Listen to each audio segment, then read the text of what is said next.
अमीर गरीब बहू की दिवाली। अब तो न चावल के डिब्बे में पैसे हैं न दाल के डिब्बे में। आज धनतेरस है, कल छोटी दिवाली और फिर बड़ी दिवाली। भगवान हमें इतना गरीब क्यों बनाते हैं कि हम कुछ त्योहार भी न मना पाए ठीक से। क्या बनाऊं? खिचड़ी बना देती हूँ, यही सही रहेगा। स्वाति चूल्हे पर खिचड़ी बनाने लगती है कि उसकी 10 साल की बेटी मम्मी मम्मी करते हुए आती है। मम्मी मम्मी, मुझे फुलझड़ी चाहिए और अनार भी। घर के बाहर बहुत सारे बच्चे आज से ही पटाखे जला रहे हैं, मुझे भी पैसे दो ना। नहीं आलिया, 2 दिन बाद दिवाली है, हम तभी पटाखे लेकर आएंगे और अभी मेरे पास पैसे नहीं है। मम्मी आप हमेशा ही यही बोलती हो। पिछली बार भी नए नए कपड़े नहीं पहनाए और पटाखे के नाम पर आपने एक अनार बम दिया था और मिठाई तो एक भी नहीं दी थी मुझे। इस बार अच्छे से दिवाली मनानी है, मुझे पटाखे भी चाहिए, अभी चाहिए, मतलब अभी चाहिए। आलिया, कितनी बार बोला है मुझसे जिद मत किया करो। वैसे ही घर में पैसे नहीं हैं और दिवाली मनाने की अलग टेंशन है। आप बहुत गंदी हो मम्मी, आप बहुत गंदी हो, आप मेरी कोई बात नहीं मानती हो। हे भगवान, ये मुझसे क्या हो गया? आलिया बेटा, मुझे माफ कर दे। गुस्से में स्वाति अपनी बेटी पर हाथ उठा देती है और आलिया कोने में बैठकर रोने लगती है। इतने में तेज आंधी चलती है तो उसके घर की छत थोड़ी सी टूट जाती है, जो कि घास वगैरह से बनी हुई थी। हे भगवान, वैसे ही घर में पैसे नहीं है, ऊपर से छत भी टूट गई। अब इसे भी ठीक करवाना पड़ेगा। सर पर दिवाली है, अपनी बेटी को पैसे दूं, घर ठीक कराऊं, राशन लाऊं या क्या करूं, कुछ समझ नहीं आ रहा। क्या हुआ भाग्यवान, तुम इतने परेशान क्यों हो? अरे ये कैसे टूट गई? इसी को देखकर तो मैं परेशान हो रही हूँ। अजी, आप कुछ पैसों का जुगाड़ कर पाए हैं क्या? राशन भी नहीं है, आलिया को पटाखे चाहिए और अब ये छत भी ठीक करानी पड़ेगी। कहाँ स्वाति, मैंने मालिक से पैसे मांगे, वो दे ही नहीं रहे हैं। अब मैं क्या कर सकता हूँ? और रही इस छत की बात, तो मैं इसे खुद ठीक कर दूंगा, लेकिन फिर भी दिवाली की पूजा के लिए तो पैसे लाने ही होंगे। आप उनसे पैसे मांग कर देखिए, मैं भी कोई काम ढूंढ लेती हूँ।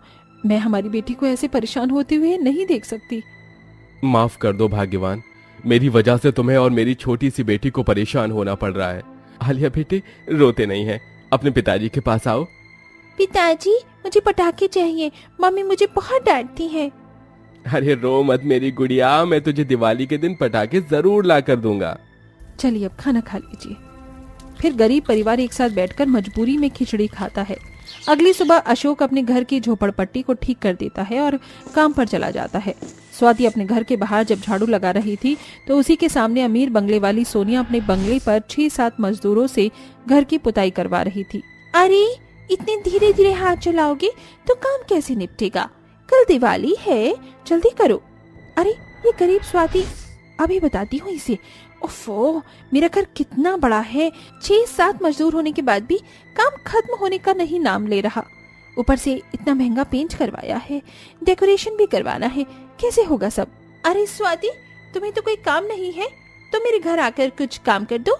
वैसे भी तुम गरीब हो, 2-4 पैसे ले लोगी तो तुम्हारी दिवाली अच्छी बन जाएगी। जी सोनिया बहन, मुझे काम तो नहीं चाहिए लेकिन पैसों की जरूरत तो है। ठीक है, मैं आपका काम कर दूंगी। हाँ तो इतना सोचकर क्या बोल रही थी? आ जाओ, घर की सफाई करनी है वैसे भी। फिर स्वाति सोनिया के घर की सफाई करने के लिए चली जाती है। अरे ये खिड़की ढंग से साफ करो, मुझे तो इस पर अभी भी डस्ट दिख रही है। ठीक से काम नहीं करोगी तो पैसे भी नहीं दूंगी। ठीक है दीदी। स्वाति जाले वगैरह साफ करती है। इतने में उसकी बेटी आलिया ढूंढते हुए आ जाती है। माँ, आप यहाँ क्या कर रही हो? घर पर क्यों नहीं थी? आलिया, तू यहाँ पर क्या कर रही है? मुझे थोड़ा काम है, मैं आ जाऊंगी, तू घर जा। ओहो, ये तेरी गरीब बेटी यहाँ पर क्यों आई है? मेरे घर को गंदा करने? तेरी माँ यहाँ पर काम कर रही है, चल अपने घर जा यहाँ से। सोनिया के कहने पर आलिया की आंखें नम हो जाती हैं। इतने में सोनिया का बेटा ऋषभ हाथ में गिफ्ट और बड़ा रॉकेट लाता है। ओ बल्ले बल्ले, शाबा शाबा, माँ देखो पापा ने मुझे कितने बड़े बड़े पटाखे दिलाए हैं। और आलिया, तू यहाँ क्या कर रही है? तेरी फ्रॉक कितनी फट रही है, ये छोड़। देख, मेरे पापा ने कितने बड़े पटाखे दिलाए मुझे, और दिवाली के लिए 2 कपड़े दिलाए हैं, दिन के लिए अलग, रात के लिए अलग, और मिठाई भी खाऊंगा। तुझको तो ये सब मिलेगा नहीं ना, तेरा तो घर भी झोपड़ी जैसा है। ऋषभ बेटा, ऐसे नहीं चिढ़ाते। आलिया बेटा, चॉकलेट रख लो। विराट जैसे ही उसे चॉकलेट देता है, सोनिया उससे चॉकलेट छीन लेती है। क्या जरूरत है इन गरीब लोगों पर इतना प्यार न अच्छे व्यवहार करने की? मुझे नहीं दे सकती तुम?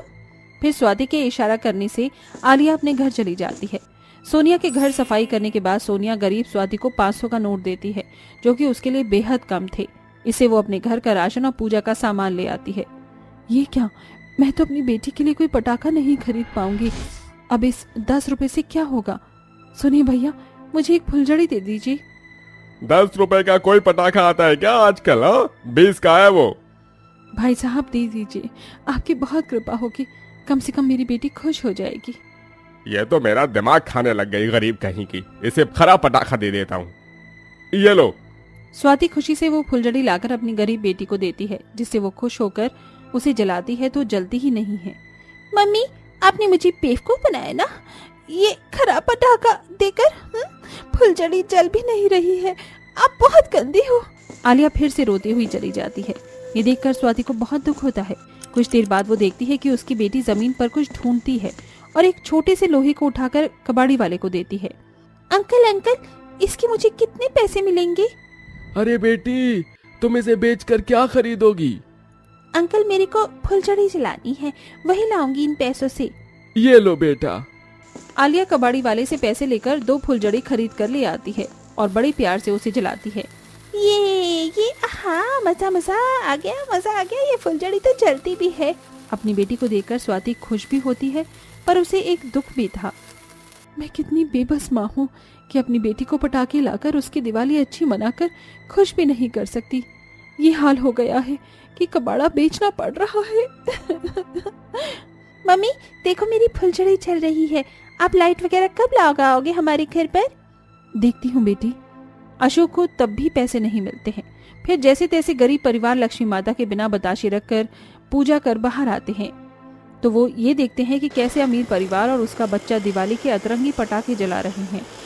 अरे वाह, ये कूदो कूदो, चक्री पर कूदो। ये देखिए विराज, हमारा बेटा कितना खुश है, और वो अनार बम तो देखो कितना कलरफुल है।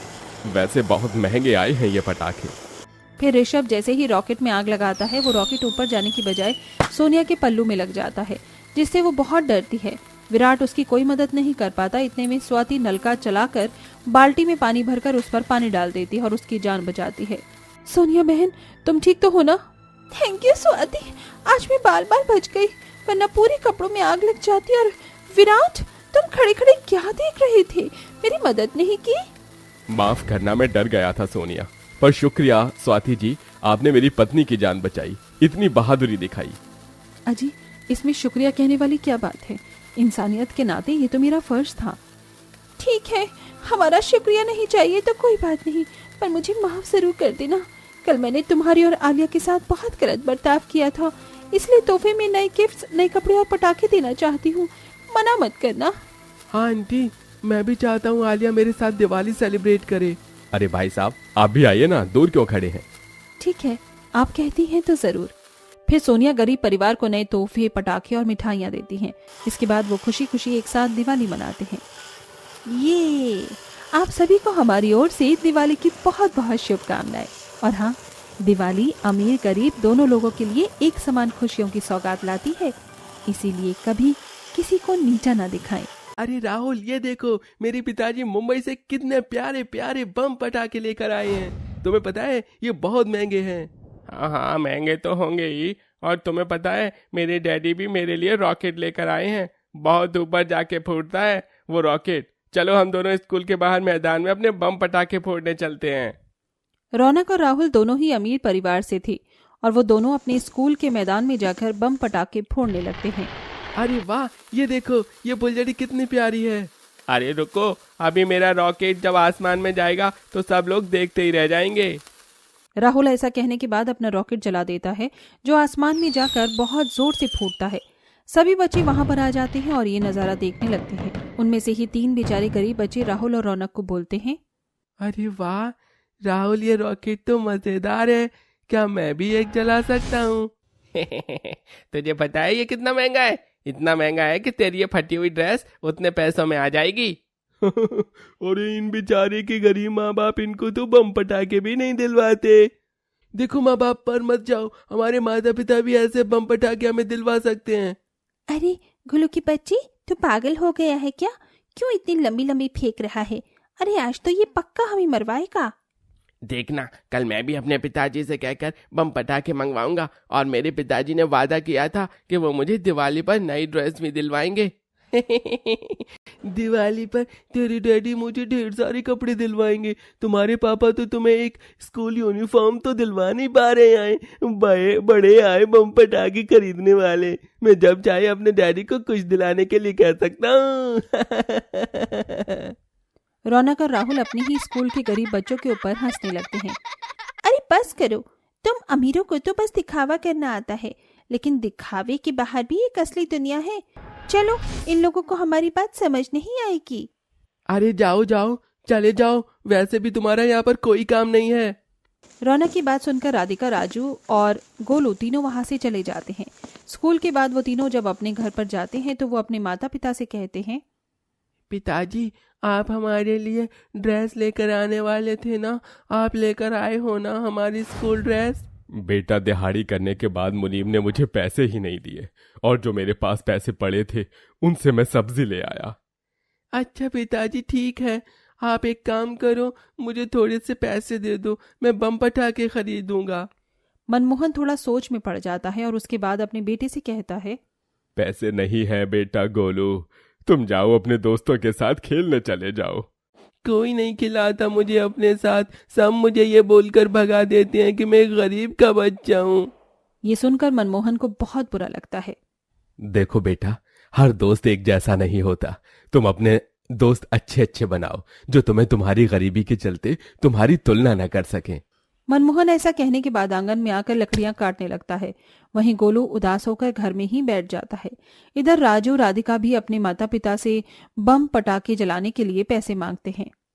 माँ, मुझे बम पटाखे चाहिए, मुझे कुछ पैसे दो ना माँ। अरे बेटा, ये तेरी यूनिफॉर्म देख कितनी फटी हुई है, इसे खरीदने के लिए तो मेरे पास पैसे नहीं है। तुझे बम पटाखे लाने के लिए पैसे कहाँ से दे दूं? पहले मैं पैसे जोड़कर तेरे लिए यूनिफॉर्म तो ले आऊं। हर बार कोई ना कोई परेशानी बताकर मुझे इसी तरह चुप करवा देती हो, अब मुझे आपसे बात ही नहीं करनी। यहाँ राजू और गोलू अपने माता पिता से नाराज हो जाते हैं तो वहीं राधिका अपनी माँ के साथ फूलों की माला बनाने लगती है। माँ, दिवाली आने से पहले आप मुझे स्कूल ड्रेस दिलवा दोगी ना?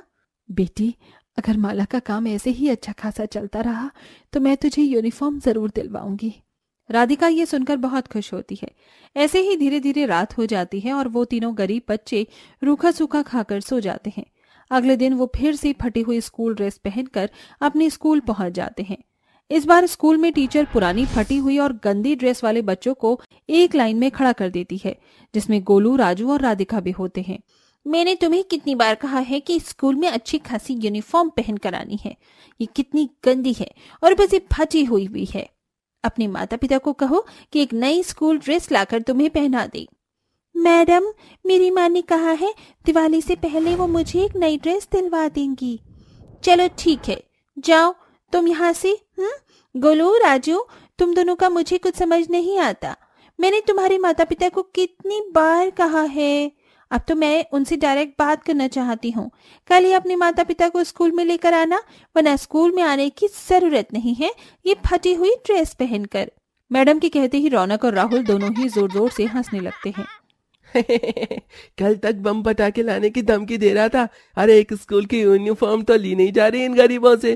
अरे भाई, इन गरीबों का कुछ नहीं हो सकता, इन्हें छोड़, आज मैं नए नए बम पटाखे लेकर आया हूँ, आज हम उन्हें फोड़ेंगे। राहुल और रौनक स्कूल में अपने लाए बम पटाखे जलाते हैं। वो इतने अमीर थे कि स्कूल के टीचर भी उन्हें कुछ नहीं कहते। वहीं वो दोनों मिलकर गोलू, राजू और राधिका की बहुत बेइज्जती भी करते हैं, जिसके चलते उन्हें बहुत बुरा लगता है और वो तीनों अब उदास रहने लगते हैं। ये देख उनके माता पिता खूब मेहनत करते हैं ताकि वो उनके लिए कम से कम एक स्कूल की नई यूनिफॉर्म ले सकें। कुछ ही दिनों बाद दिवाली आ जाती है और वो तीनों उदास मन से एक पेड़ के नीचे बैठे होते हैं। देख राहुल, इन बेचारों के पास तो नए कपड़े भी नहीं है पहनने के लिए। देख रहा हूँ, ये देखो गोलू, राजू, राधिका, मेरे मम्मी पापा मेरे लिए कितना प्यारा कुर्ता पजामा लेकर आए हैं। अच्छा लग रहा है ना? पता नहीं तुम्हारे माता पिता कैसे हैं, तुम्हें एक जोड़ी दिवाली के कपड़े भी नहीं दिला सकते। अरे तुम्हें पता है, दिवाली की शॉपिंग में मेरे पिताजी मेरे लिए 5 जोड़ी कुर्ता पजामा लेकर आए हैं और मैं तो थोड़ी थोड़ी देर में उन्हें बदल बदल कर पहनूंगा। इस तरह वो दोनों उन्हें चुड़ाकर वहां से चले जाते हैं और वो तीनों अपना मुंह लटकाए घर वापस अपने घर पहुंच जाते हैं। घर पहुंचते ही उन तीनों के माता पिता उन्हें नई स्कूल ड्रेस देते हैं। अरे वाह, ये क्या, ये तो नई ड्रेस है, मेरे स्कूल की नई ड्रेस बहुत प्यारी लग रही है। आखिरकार आपने ये खरीद ही ली? हाँ बेटा, ज्यादा लकड़ियां काटने से यही फायदा हुआ। मैं तुम्हारे लिए तुम्हारी पसंद की चीज खरीद पाया। और आप मेरे लिए दिवाली पर पहनने के लिए कपड़े नहीं लेकर आए? आज आपको पता है ना दिवाली है। कोई बात नहीं बच्चा, आज तुम इसे ही पहन लेना। ये स्कूल यूनिफॉर्म भी बहुत बिल्कुल नई है। ये सुनकर भी गोलू बहुत खुश होता है। उन तीनों के माता पिता नई यूनिफॉर्म के साथ थोड़े से बम पटाखे भी लेकर आए होते हैं, जिसके बाद वो तीनों मिलकर अपनी यूनिफॉर्म पहनकर ही अपनी दिवाली मनाने लगते हैं। वो तीनों बहुत खुश होते हैं और वहीं दूसरी तरफ रौनक और राहुल के घर में उनके माता पिता लड़ाई झगड़ा कर रहे होते हैं, जिसे देखकर उन दोनों को बहुत बुरा लगता है। मेरे माता पिता तो हर साल कोई भी त्योहार आता है उसी पर लड़ाई झगड़ा करने लगते हैं। दिवाली थी, लक्ष्मी पूजा भी होनी थी, लेकिन मेरी माँ मेरे डैडी से लड़ाई करके अपने मायके चली गई। अब मैं किसके साथ दिवाली मनाऊं? राहुल और रौनक दोनों ही उदास होते हैं। तभी वो अपने सारे बम पटाखे लेकर अपने स्कूल के गरीब बच्चों के पास आ जाते हैं, जहां वो देखते हैं कि वो थोड़े से बम पटाखे जलाकर भी बहुत खुश होते हैं। अरे वाह राजू, राधिका, गोलू, तुम तीनों की तो नई ड्रेस भी आ गई। हमने तुम्हें बहुत उल्टा सीधा कहा, हमें तुम्हें ऐसा नहीं कहना चाहिए था। रौनक और राहुल दोनों अपने तीनों गरीब दोस्तों से माफी मांगते हैं। वहीं राजू, राधिका और गोलू उन तीनों को माफ कर देते हैं, जिसके बाद रौनक और राहुल दोनों अपने बम पटाखे अपने गरीब दोस्तों के साथ शेयर करके दिवाली के फेस्टिवल को सेलिब्रेट करते हैं। और उस दिन के बाद से उन सभी में गहरी दोस्ती हो जाती है और वो एक साथ खुशी खुशी रहने लगते हैं।